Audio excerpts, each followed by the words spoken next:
السلام علیکم ورحمۃ اللہ وبرکاتہ۔ چینل پہ آنے والے دوستوں کو خوش آمدید۔ اگر آپ نے ابھی تک ہمارے چینل کو سبسکرائب نہیں کیا ہے تو ابھی سبسکرائب کر لیں اور بیل آئیکن کو پریس کرنا نہ بھولیں تاکہ ہماری نئی آنے والی ویڈیوز آپ تک پہنچتی رہیں۔ آج میں آپ کے سامنے جو قصہ لے کر حاضر ہوا ہوں وہ ہے کسی کے شوق میں تو نے مزے ستم کے لیے۔ ایک مرتبہ ورقہ بن نوفل سیدنا بلال رضی اللہ تعالی عنہ کے پاس سے گزرے، دیکھا کہ وادی بطحا میں گرم پتھروں پر آپ کی پیٹھ پر بھاری پتھر رکھ کر سخت عذاب دیا جا رہا ہے، لیکن وہ عاشق رسول اور شہدائے اسلام اس عذاب کو اپنے لیے ایک امتحان سمجھ کر نہایت اطمینان اور خوشدلی سے برداشت کر رہا ہے اور زبان سے احد احد پکار رہا ہے۔ قریش سیدنا بلال رضی اللہ تعالی عنہ کو جو تکالیف اور عذاب دے رہے تھے، ورقہ بن نوفل اس کو دیکھنے کی تاب نہ لا سکے۔ آپ نے گھبرا کر بلال رضی اللہ تعالی عنہ کو فرمایا، بلال، ان کی سزا اور تکالیف سے خلاصی اور نجات حاصل کرنے کے لیے جو یہ کہتے ہیں اسے قبول کر لو۔ لیکن سیدنا بلال رضی اللہ تعالی عنہ کا جواب تھا، میں قسم اٹھا کر کہتا ہوں کہ اگر یہ لوگ مجھے قتل بھی کر دیں تو اللہ تعالیٰ بہترین انتقام لینے والا ہے اور میری مغفرت فرمائے گا، لیکن میں کسی صورت ان کی بات ماننے والا نہیں ہوں۔ قریش کہتے تھے کہ تیرا مذہب لات و عزا کو ماننا اور ان کی پوجا کرنا ہے، لیکن ان کے جواب میں سیدنا بلال رضی اللہ تعالیٰ عنہ فرماتے تھے کہ میرا رب صمد اور واحد ہے۔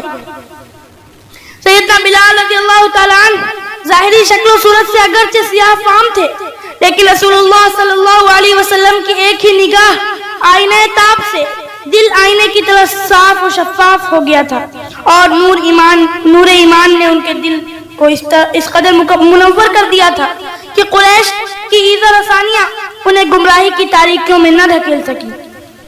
اس وقت گوری چمڑی اور سفید فام مخلوق ابو لہب اور ابو جہل کی طرح غرور، حسن اور ضعف، شرافت و نجابت میں ضلالت و گمراہی کی گھٹا ٹوپ اندھیروں میں ٹامک ٹوئیاں مار رہی تھی۔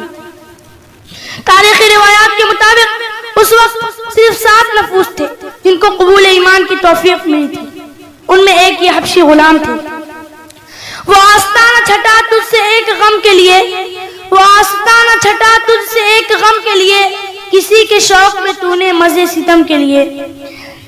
اس میں کوئی شک و شبہ نہیں کہ کمزور ہمیشہ ظلم و ستم کی آماج گاہ رہتا ہے، لیکن قریش مکہ نے تو رسول اللہ صلی اللہ علیہ وسلم اور سیدنا ابو بکر رضی اللہ تعالی عنہ تک کو اپنے ظلم و ستم کا نشانہ بنایا، جن کا تعلق اشراف مکہ سے تھا۔ سیدنا بلال رضی اللہ تعالی عنہ تو ایک غلام تھے، ان پر تو اور بھی زیادہ ظلم و ستم کیے گئے۔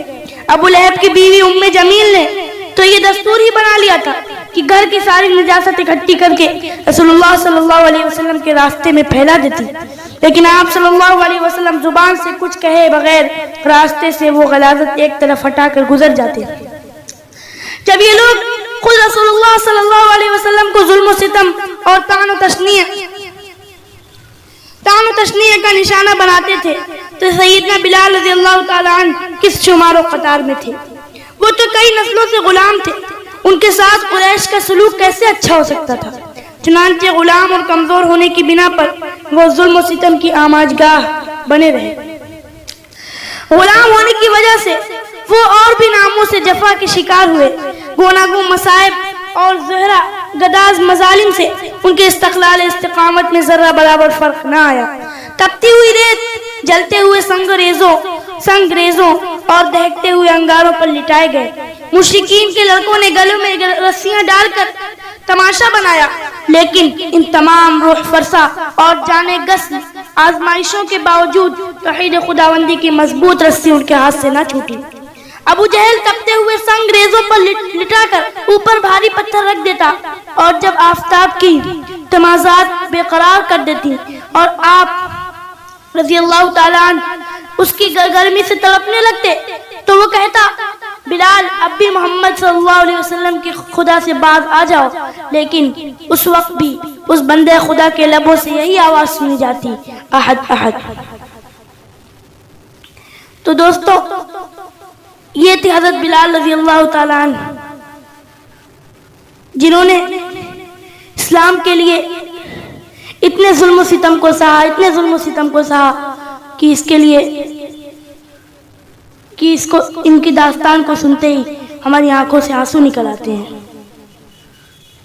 دوستوں، حضرت بلال رضی اللہ تعالیٰ عنہ کے 100 قصے، اس کتاب سے میں روزانہ ایک قصہ آپ تک پہنچاتا رہوں گا، اس لیے آپ سے گزارش ہے کہ آپ ہماری ویڈیوز کو لائک کریں اور اپنے تمام دوستوں تک شیئر کریں، اور اپنے اظہار خیال اور اگر آپ کے ذہن میں کوئی سوال ہو تو وہ ہمیں کمنٹ کر آپ پوچھ سکتے ہیں۔ شکریہ، جزاک اللہ۔